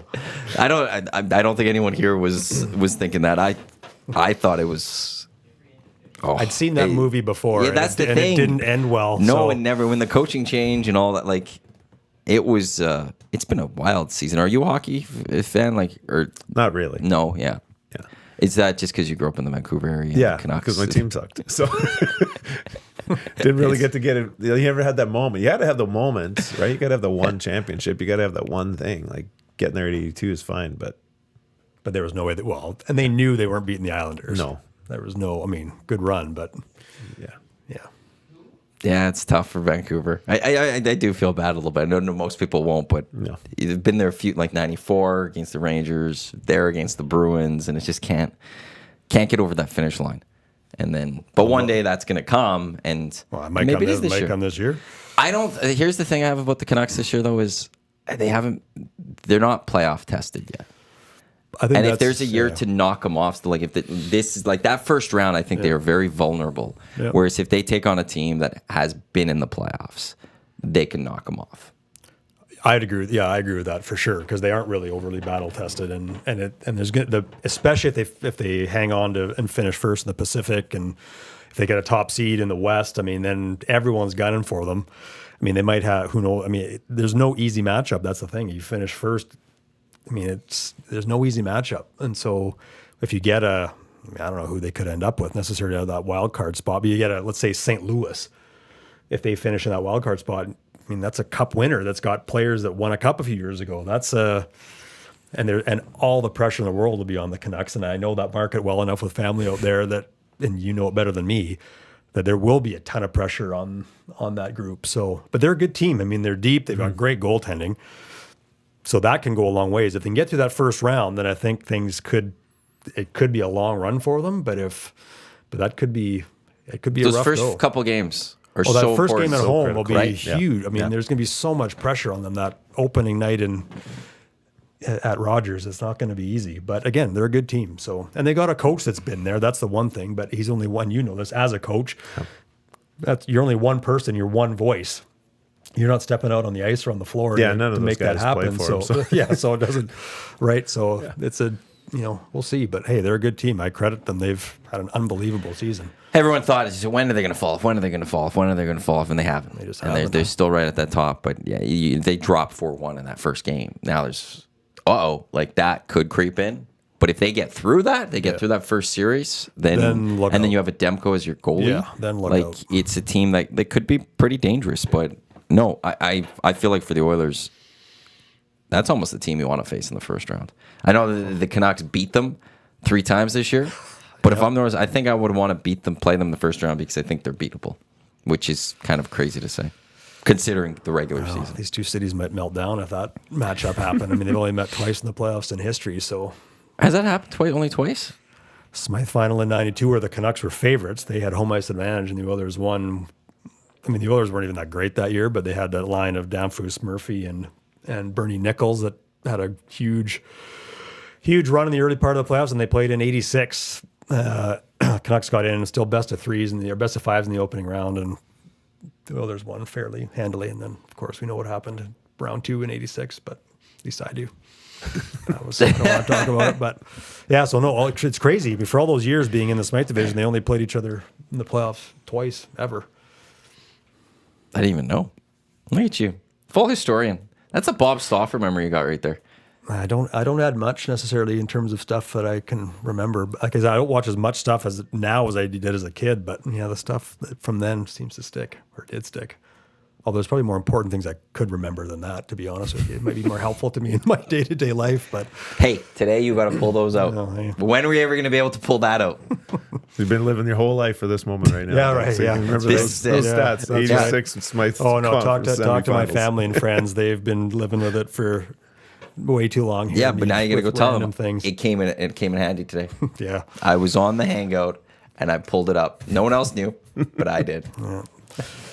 There you go. I win one thing today. I've got Simpsons ones usually. That's Simpsons reference. There you That's pull those out I couldn't randomly, do that. and I could it's definitely not do that. I love pulling certain ones out, and then like you could see the smile from someone who picked up on it, and everyone else they just missed it completely. Yeah. But that's where my life was wasted. So, baseball players, you guys like where baseball is right now with their playoffs? Just because before, like it was a 162 game season, very few teams made it. But that was the grind. Like that was there. You have to be the best to get in. We've expanded this. Do we like the expansion? My personal opinion, they should drop the number of conference or like regular season games. And if they're going to do 100%. this much of playoffs or this many teams in, it diminishes the value of that. Like you said before, we played 162 games to determine who's first. Well, okay, they're the best, and they get to go to playoffs. And with now, if you're going to add 5 or 6 teams in each National League, American League, then you could probably go down to 146 or something. And I would love if baseball dropped down. Yeah. I think all sports needs to drop down except football. Yeah. I think 17 in the NFL, 18 in the CFL. I don't think you need less. You definitely don't need more on the body. No. Basketball, hockey, both, I think 64, 68 games would be wonderful. Yeah, would be better. yeah. 140 some, I'll go to 120 even almost in baseball. Yeah. And just drives a little more importance to the regular season too, where that game in June matters just a slightly bit more. Yeah. My wife always gives me crap every night that I'm frustrated with the Red Sox loss. Don't they play tomorrow and Saturday and Sunday and Monday? And I'm like, yeah, they do, but today mattered a lot. Do you watch most of the games? Usually. Yeah? Yeah. So you're one of those that will, Yeah. because I they go love on. that. Yeah.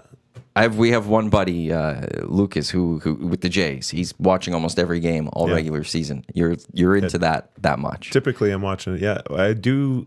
Like I get the MLB app and I'll watch it. If there's day games on, I'll leave them on in the background all day while I work. It's great. It's this nice background noise. But then I can turn around and watch a little bit. The games shorter now really help. It's awesome. I can definitely get in more Red Sox games now that they're not 4.5 hours, even when they play the Yankees.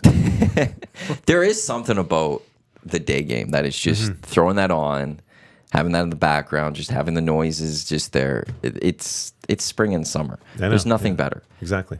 Yeah. Have you gone to Riverhawks games? I have, yeah. Yes. A few of them. I love it. I live just above, and I wander down and go watch games. I think it's great for our city. I love that park. It's just a fun day out. Just going to baseball. It's so calming. Yeah, it is. Just relaxing, sit back, watch people.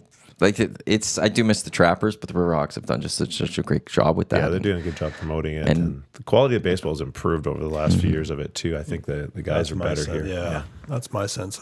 I haven't excuse me, I haven't had the chance to get to a Riverhawks game yet, but yeah, everyone says that the quality is sort of steadily ramped up, which is nice. The one thing that they do have too, the former of like with the prospects are returning this year and they're playing out in Sherwood Park.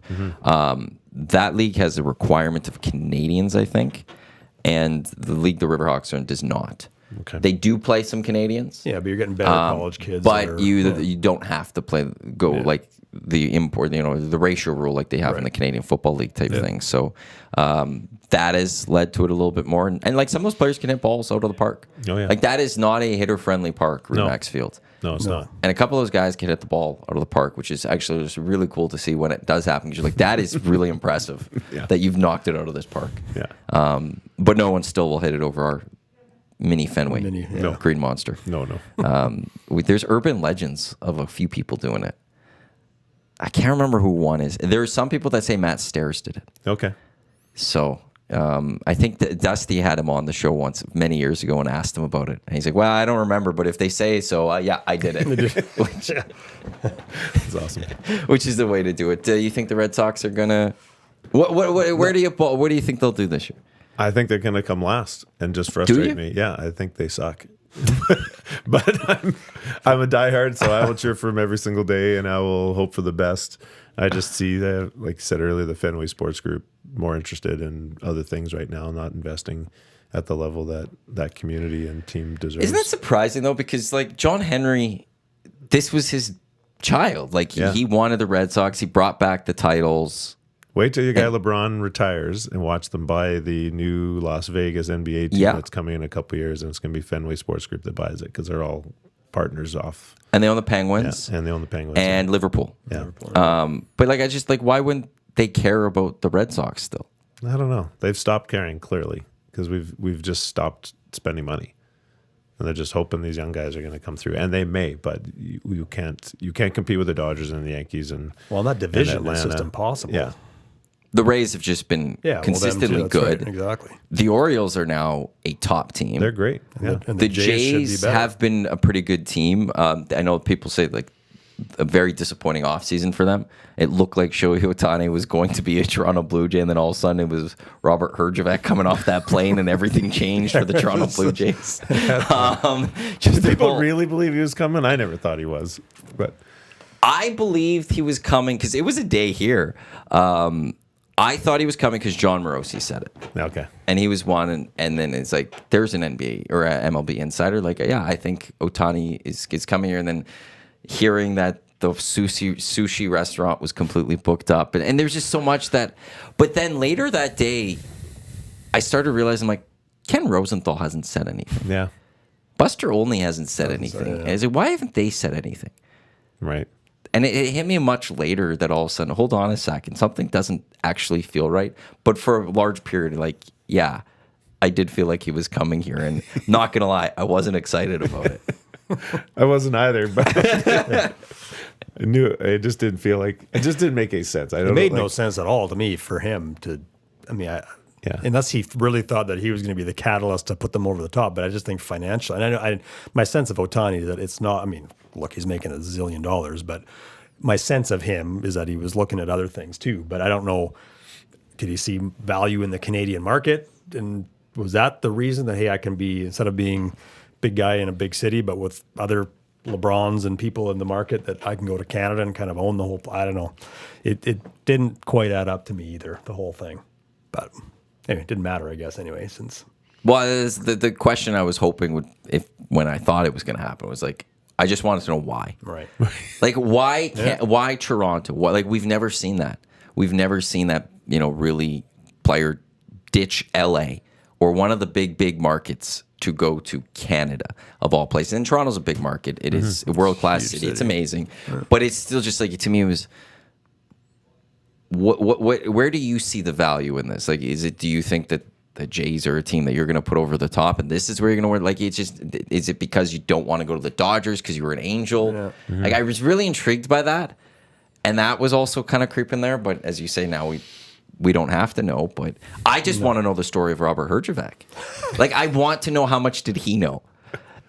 Probably nothing. Well, and that's the thing. Like, did they just say, here, we need you to take this plane because he has the same agency as Ohtani? Oh, okay. I don't know if you knew that. No, I didn't. Okay, so people broke this down, and they found his agency, his agent is the same company as a whole agency that represents Ohtani.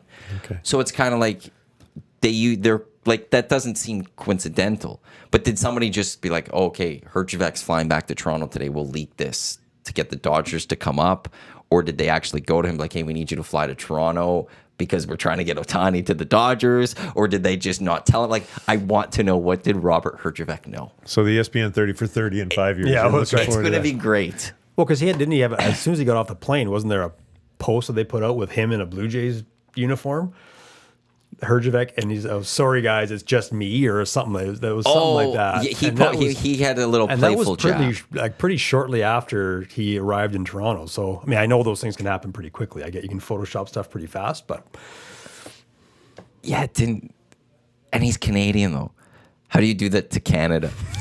Yeah, just don't. Right? Like I'm very much looking forward to, and we haven't had it, the full debrief of what happened that day. Yeah. How did this all play out? How did we not know who was on that plane until it landed in Toronto? And why were we following a plane that did not have Shohei Ohtani on it when we believed it was Shohei Ohtani? And then he ends up just being a Dodger, and it was just, here we go. Oh, for sure. 30 for 30. Yeah, it's going to be great. Be just like You're going to get your answers one day. Yeah. I really hope so. I really hope so. Or maybe I just need to pay for a Robert Herjavec cameo or something, and just to ask him, like, just tell us what you knew. Just tell us. Here's your money. But no, baseball back is great. Like, it's spring, isn't it? Yeah. Like spring training. I know it snowed here, but yeah. I know, but it doesn't matter because baseball's on. Yeah. And we're going to watch the opening day in a month, and it's going to be beautiful. And then the playoffs. Okay, you said you love the NBA playoffs. What's your favorite playoffs of all sports? Oh, it would be Michael Jordan for me. Oh no, playoffs like is baseball playoffs, basketball playoffs. Where like some people say hockey first round, greatest thing. I think baseball playoffs are actually kind of the best of all sports because you go from the marathon to the sprint, and watching the sprint is just intense. Watching how every pitch matters just so much more. Do you guys have a favorite sport then for playoffs? I mean, I'm going to sound boring a little bit. I mean, but obviously NHL playoffs and growing up. But to be honest with you, like I love, and I mean, even though my team's been a mess, I love the CFL playoffs. There's always something, and it's probably as being a kid, there's always something, because when I was really little, the Eskimos were really good. My parents were season ticket holders, so they were always going to the West Final. And there's just this atmosphere around that Sunday that just stuck with me and still does today, even though, again, the Elks have been not all that competitive. There's just something about just the importance of that, well, now it's a Saturday, but just the importance of that day. I don't know. So as much as I love the NHL playoffs, I've always loved the CFL playoffs too. Can't go wrong in November. Throwing that on. No. It's just beautiful. Yeah, I would definitely add to you that baseball playoffs are my favorite. Yeah. Like you're right. Like going from the slog of that regular season into every pitch mattering now. Like when the Red Sox are good, I'm wheeling, televisions into practice. There's computer screens projected on the wall. When the Red Sox are in the World Series, they're practicing. The girl's like, "What's going on?" I'm like, "Every pitch matters. I'm not missing this for you right now. We're just doing a drill." It's there's a beauty to it. Those games, I don't care how long they go. No, they I could don't go either. 5 hours. Yeah. It sucks you in where you're watching every single moment. You just want all the replay. You want everything. You just want to take it all in. You love that the crowd, like they're just standing up for a large part of that game, and it's just so much fun to watch. And You guys been to a Major League playoff game? I have not. No, that's like very high on my list of something I want. Yeah, for exactly I would love what you that as described. well. Like just every moment matters. So yeah, I haven't. That's one thing I have not done yet. I've been to Major League games, but not a playoff game yet. The one ball that goes out of the park, like all of a sudden, like that could be the game right there. Like it's give me like a 1-1, 2-2, 7th inning baseball game playoff too, and just those final 3 innings. And then just getting that one runner on, and you're like, hey, well, how do we advance? How do we move him on? And then it's just the strategy that could go into it. Do you like the analytics of baseball? I do to a certain extent, and then you see what like Tampa did a few years ago to basically lose a World Series, and like this is stupid when you're not going to pitch your best pitcher for one more at bat or one more inning because the analytics say he's potentially done. That stuff, when you're not using the eye test or using your experience, I think is disappointing. And I understand it over the length of 162 games why you go with those analytical decision making in there, but in playoffs, man, I think you want to be having some say in it beyond math. There's a feel. Yeah, there's a feel for it, right? There's a feel for. In basketball, there's a feel for subbing the right time and the right decision-making of how you're going to change your defense or how you're going to attack offensively. And the same thing in every sport has its nuances, but the analytics in baseball sometimes gets a little overwhelming. Blue Jays fans, like they even had it last year with Barrios getting pulled. Yeah. Just same type of thing. Like it was early, and it was just great. like, this guy's pitching unbelievable. Yeah. Like, is there not a way to be like, okay, the analytics say he should be pulled, but okay, we'll pull him once he has his first screw up or once mistake. Yeah. That's when we do it, not just now numbers say he's going to be bad. We got to go now. Well, but he's not. But he's not. Not today. Today. Exactly. Yeah. Is there has analytics come into basketball? Oh, definitely. Like when we talk about the evolution of the 3-point shot, for sure, is added in a dimension to how people view offense and the types of shots you take, and that analytics of matchups or lineups, who works well together, and things like that comes into play for sure. You're going to see a lot of that at the Nationals. Even next week, you're going to see teams play lineups that are analytics based. And how much do you bring into analytics? Like probably more on the feel side than on the analytics, but I definitely know, like, there's some things around how our team has to operate, and who gets the number of shots they get per game is based on like quality performance that they've already produced. And so we got to be able to get the right number of shots from the right people to give ourselves a shot to win. If we don't, then we have no shot in those bigger games. But yeah, it definitely plays a factor. It's taken over sports in a way, and for some of it, I think good in a good way. It's, I think, improved a lot of various sports. For the Red Sox, it's won a World Series. Yeah, absolutely. That's the won us 4, in fact. Yeah, well, thank you. Well, they perfected the analytics in a sense in baseball. Am I sitting in a dangerous spot here? No, we're good. Okay, good. Season hasn't started yet. He's got that advantage. I mean, I can't say much. I only got the 09. But it's like the Red Sox did perfect it, where they did what baseball. They spent the money of baseball, but they used analytics for it, and that's the thing the A's never had. That's what Billy Beane never had. He never just had that extra cash to go build the winning World Series team. But John Henry and the Red Sox, they took that, Theo Epstein, and they created a monster for a few years. Until then, Epstein went to the Cubs, and then he did the same thing with the Cubs and got them their World Series. And I feel like if I was ever going to be an expansion team in baseball, I would spend whatever money it was to get Theo Epstein to be my GM. Yeah, I think he's phenomenal. I would hire him as well. He can build a winner like through that. And I would like if the Expos ever came back, or if Vancouver is being rumored as expansion, I would throw all the money in the world at Theo Epstein, like take over this team, build this team up the right way, and get us a World Series in like 5-6 years. And I think he could do it. And I hate saying that. You're right on both counts. Do you think Vancouver could host an MLB team, having been from the area? I mean, there's a great tradition of baseball in that area. There's enough people that live in that area. There's 5 million people live down there.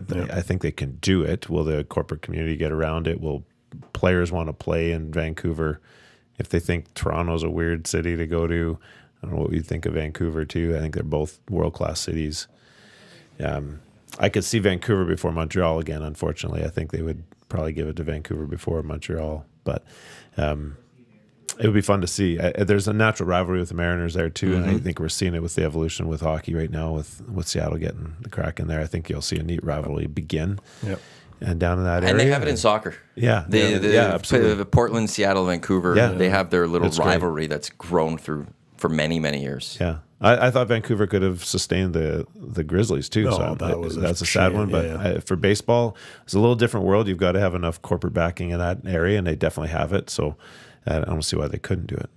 Yeah, it was weird because there was an ESPN article like just last weekend that was talking about MLB expansion, and it didn't mention Montreal. No. Like it didn't bring up the fact that they are on the list. It was Nashville, it was Vegas, it's Mexico City, it was Vancouver. I can't remember who else I'm missing in that. Selfishly, like whether with an NBA or MLB, I hope they all both go to Vancouver because it's a lot easier from Edmonton to get there. Right? Absolutely. 90-minute flight to go watch a baseball series on a weekend. No customs, not having to, like, yes, Seattle's there. Yes, Minneapolis isn't that far. Yeah. We got to deal with customs. You got to deal with all that stuff. Just the idea that I could go quickly jump on a flare flight for $99 or whatever it is, fly to Vancouver, watch the Yankees coming to take on Vancouver, for you, the Red Sox or whatever it is, or LeBron James is coming to town. Yeah. Like, yeah, I'll go on a Saturday for that. I'll fly in on a Friday, come back on a Sunday. Awesome. I really hope Vancouver gets those. And the city, like, how much has that city grown since the Grizzlies have left? Oh, like population-wise? Yeah. It's like world class. Like, I guess, like, the challenge. I know, like, Dave Jameson, you know, he's from there. He said Expo back in the day really changed Vancouver. Would have the Olympics have also elevated it to another level? Yeah, I think so. I think the challenge with Vancouver, it's kind of like my second home. I've been out there so many times in my life, but is that again especially in the summer, like corporate backing for baseball would be great, but you still need a level of community support. And it's not that they wouldn't have that, but again, there's so much stuff that's going on in that city, and people are off to the mountains or off. That's the challenge, I think, that may exist in a market like Vancouver. And not that was the whole reason the Grizzlies left. I think there are other reasons why that ultimately fell apart. But I know there are other reasons why it David fell apart. Stearns did say that it was one of his biggest regrets as commissioner. Yeah. So it's not that I think population-wise, I think, like you said, the corporate side is there. Presumably, they need a stadium because I don't think the BC Place would be a little tricky to. I mean, I know they've done some baseball in there, but you'd have to finagle that a bit. So I don't know where they would put a stadium. That's another challenge. In that, whereas Montreal's, in terms of having a $1 more central stadium, is a little easier than in Vancouver. So they yeah, could always I don't go know. back It's to a good Olympic question. Stadium because they're renovating that one. Was it $1 billion to keep putting tape and Band-Aids on it? Makes a lot of sense.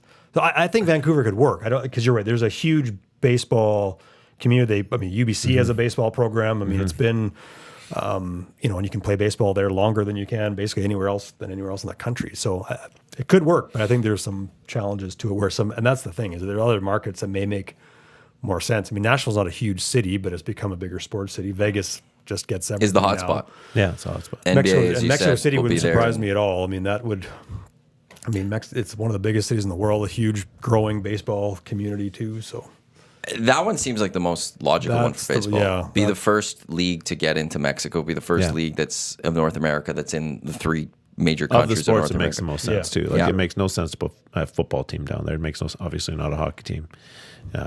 You could build a 40,000 seat, or probably even bigger, Yeah. baseball stadium there, and they'll sell out every game almost. There's just like Mexico City is also just the population. there's 25 million people that is live there. ridiculous, It's crazy, so. and they just absolutely love their baseball. You gave them a baseball team. yeah. Yeah.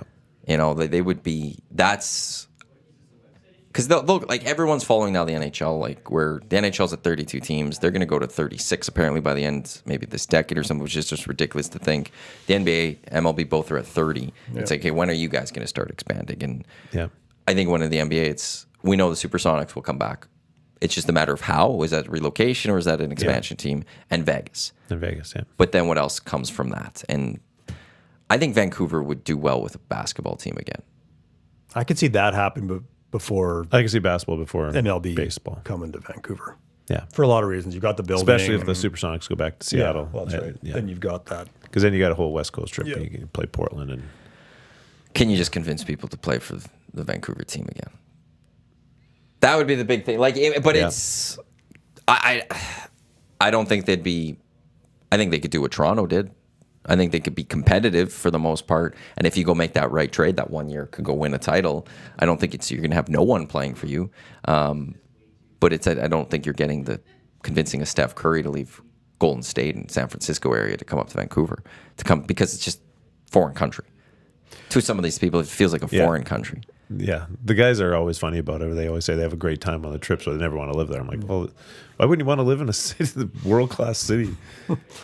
Well, even there was that documentary that was done. It was on TSN, I think, on the Grizzlies. Grizzly Truth, Yeah, I think is it was that what it's called. Yeah, where they talked to Steve Francis, and that was sort of interesting to get his perspective on, and again, he didn't directly say this, as I recall, but you sort of sensed that, maybe he kind of, in the moment as a young athlete, maybe didn't react the way that he sort of thought he should have or could have, and that Vancouver was fine, like wasn't really a big issue.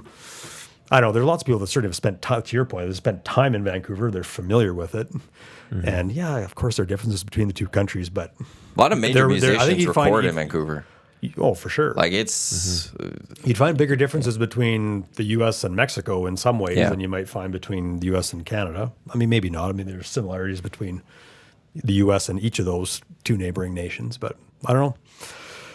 It could work, I think, in Vancouver again. it'd be great too. Be great for Western Canada. Go watch some basketball, and we don't have to cheer for Toronto. Exactly. You know, like give Canada something Yeah. to cheer for that's not Toronto. Even if it's the Expos and baseball. Like I was an Expos guy, Okay. So I would love them back. But like, give me Vancouver, sure. And so then I don't have to hear that Toronto's Canada's team because you're not. Yeah, I mean, I'm a Bucks guy, so I can just laugh. I just ignore all that Canada's team thing. Bucks so. team? Huh? You're a Bucks? I'm a Bucks fan. Yeah. Could be a good year. Could be a good year We'll see. again. Yeah, we'll Although they see. did I'm fire the not- coach, which was just so weird to have seen I at don't the know. time. Second in the league, and then they're making a coaching change. Well, 2 coaching changes in less than 12 months. So yeah, it doesn't. I don't know what they're doing. I mean, Giannis is one of the greatest players on the planet, so he can carry you a long way. But I'm not sure. And then they go to Patrick Beverley. I don't know if that's going to help them. And I think they might miss Holiday a little bit. There was a comment I don't know, we'll see. Dame Lillard had, I think, at the All-Star game. He was asked to like put his like top 5 starting lineup, and he like had him in there, and he named like his starting 5, and didn't throw Giannis in there. And it was one like it was a great starting 5. I forgot, like I think Steph was there, and stuff, but it was one like maybe you should throw your teammate in there just to make things, just to keep the peace. You've only been there for a couple months. Yeah, it's kind of Giannis' team, like. Yeah. It's Giannis, so like you could get away with having him in there. It's not like you're just throwing someone there. It was so I'm intrigued to watch the Bucks moving forward. Do you have an NBA team then? Not really. No? I was when I was a kid. I think with everyone on the earth, I followed the Bulls because I love Jordan. But since I don't watch it as much anymore, I don't really have a team. That run that the Raptors made, that was just awesome for everyone in basketball in our country. So that was great to watch. But just. No, not really a team that I follow too much. Who is the greatest of all time in basketball? Oh, it's Jordan. No question, it's Jordan. I don't care what LeBron says or anyone. Jordan's still the GOAT. I totally agree.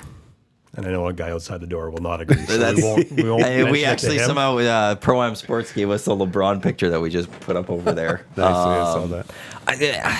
I don't like getting into that. I didn't watch Jordan. Okay. I wasn't like, here's weirdly enough. I remember watching, my memories of Jordan watching the NBA is the Wizards. Okay. It's not good. Like, it should be the Wizards. They should not be like that. I actually have a Wizards Jordan jersey. Oh, wow.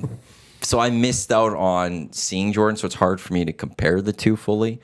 But it's just everyone that you talk to that has watched both saying Jordan. It's like, how can it not be Jordan? But I think the one compliment I could give LeBron is I can't say he's not part of the conversation. Oh, he's earned his way into that conversation which in itself is just unbelievable. Absolutely.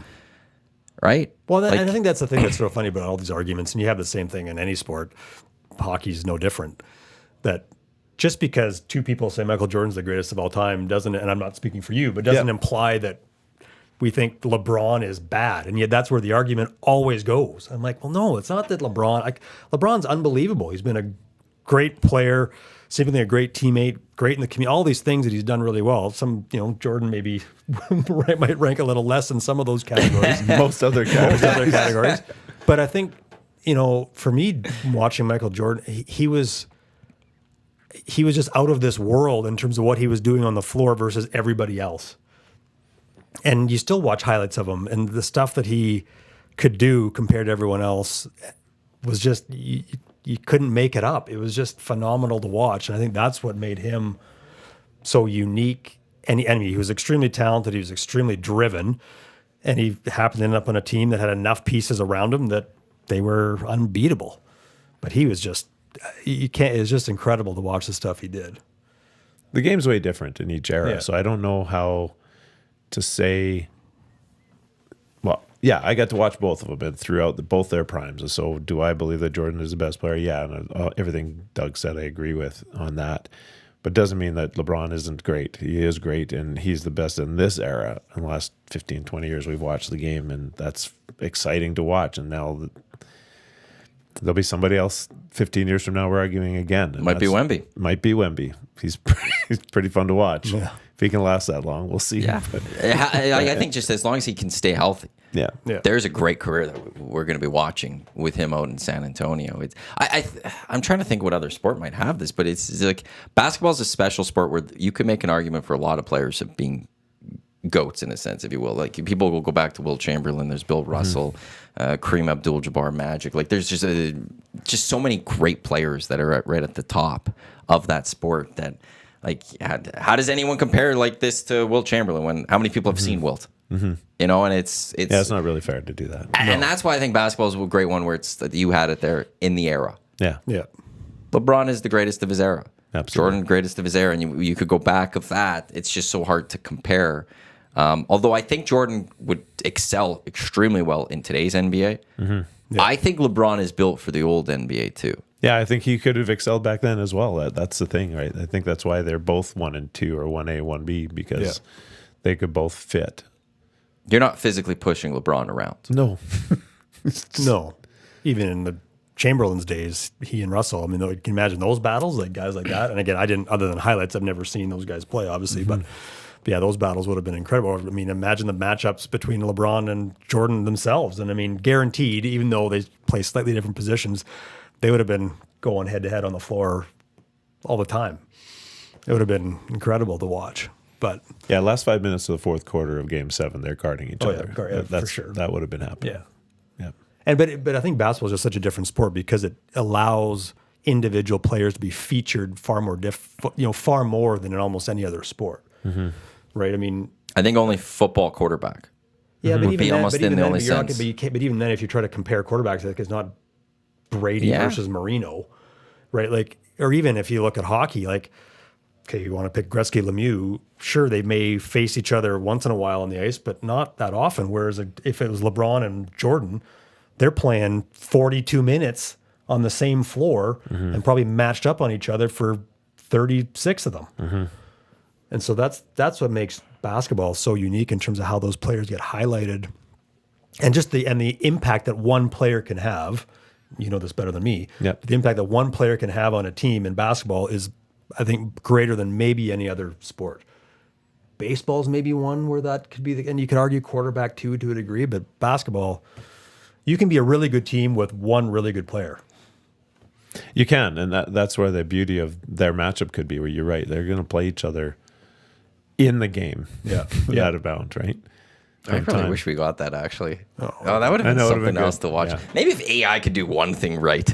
Maybe it's just create a LeBron versus MJ best of 7 series that we could watch, just full AI, and let's just watch that because it would be amazing. The nationals for the Pandas and Canada, U Sport women's basketball coming here to Edmonton March 7th through to the 10th. Saville Center, Bears and Pandas.ca for ticket information. So what's the plan for getting the team set up for next week, getting prepared? Practice all weekend or no, not all weekend. We're going to practice today, tomorrow, and Friday. Have a little team meal on Saturday. Go cheer on our Bears ball team that night in their playoff series against UBC.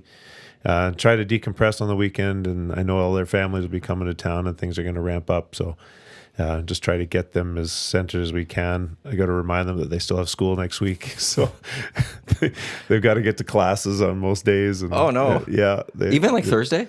Probably or do they get Thursday off? I don't know. That's on them, really. What they'll do with Thursday, I would suggest they do. We don't play till 8 p.m. They could probably get classes in. They're not going to be going to the gym to watch games, so. That's wild. It's unique. Yeah, a good distraction too. Even just going to class. Well, honestly, it will be for sure. It keeps your days, especially if the game's not till 8. Yeah, we don't play till the evening, and I know, like from previous nationals when we're on the road, the number of athletes on every team doing exams that week is crazy. I remember last year that we were playing in the national semifinal, and 4 of our kids were writing a test that morning, and same with Queens, who we played that night, and so they were all in the same room writing tests, and that happens at every championship. And so there will be kids from every team writing, and I know our athletes won't be any different. And some of our athletes that are in pretty intense programs, they won't be missing anything. So try to keep it as regular as I can for them, although they know what's coming. So, do you get nervous going into nationals? Yeah, you have to be. I think if you don't care, then you don't get nervous. I'm nervous every night we play. It doesn't matter if I think we could win by 30 or lose a conference final by 30. I'm still nervous every night we play. I love the game that much. Well, Scott, best of luck with it next weekend. Edmonton's going to be cheering you, and hopefully you guys can take home the national title. I hope so too. Appreciate it. Doug, it's great having you in as always, and enjoy calling those next weekend. Yeah, looking forward. It's going to be a really, really fun 4 days. It's going to be a lot. Great basketball. It's going to be a ton of fun. Yeah. That's Scott Edwards, Pandas basketball head coach, Doug McLean, broadcaster, Matt Iwanyk. That was the EST Hangout presented by White Claw. Up next, it is Lock Shop. Dusty and Huss will get you set. I think they're setting up the PGA tournament this weekend today. And then at noon, it is the Oil Stream. Tom Gazzola, Dustin Nilsson will get you set for Oilers Blues. And the Oil Stream pregame show, Tom Gazzola at Hudson's on White. That gets going at 5 o'clock today because it's a little bit of an earlier Oiler game tonight. It's a 6:30 start. So 5 o'clock Oil Stream pregame show live right here on Edmonton Sports Talk on iHeart, on TuneIn, and as well on YouTube. Thanks for tuning in to the Hangout. Just quickly, I'd like the beginning. We have like a 10-second extra or so. So we just got to be a little quiet and then we are clear. Thanks for tuning in to the EST Hangout here on Edmonton Sports Talk. Lock Shop coming up in just a few minutes. Let's go. There you go, right in front of the camera. First-time guest, long-time listener, fan of the original draft commissioner. Welcome to the EST Hangout presented by White Claw Hard Seltzer. The difference is clear. Matt Iwanyk, Tom Zola with here. Joining us today,